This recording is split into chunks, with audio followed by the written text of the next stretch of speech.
Alright guys, today we're going to do a quick review on Crayola Bathtub Crayons on a Refinished Ekopel bathtub.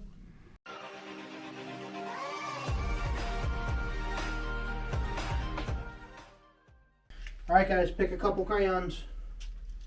Go ahead, color on the wall. Draw some pictures. Here, why don't you do a different color? Oh, thank you. Alright, that's cool. Can you draw a smiley face? Thanks. Can you draw a big X?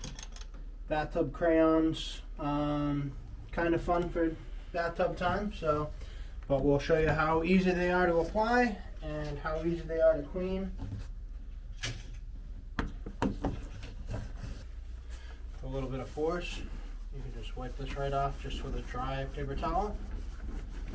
But if you use a little bit of Windex or just the water from the tub, it will come right off. But as you can see, I'm gonna wipe this whole clean in a quick time lapse. So let's do that quick.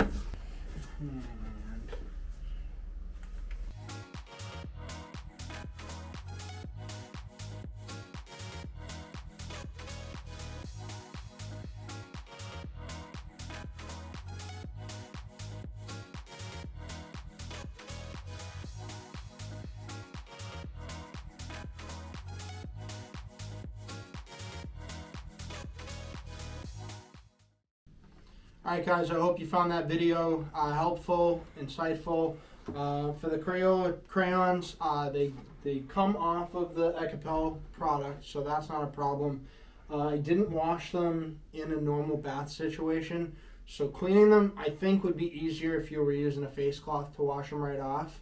But if you're like coloring a whiteboard or anything else besides a wet bathtub, I would say it's going to be a little bit difficult to clean them off. It was kind of a lot of scrubbing for us to get the wax off without it being soapy water. I think this would be easier. I am going to try these at home, and I would give them a 4 out of 5 star because my kids absolutely loved them. So hit the thumbs up button, subscribe to the channel. We'll have more product review videos. We'll also be doing some more instructional videos and keeping up with everything as we go. So thanks for watching and have a great day.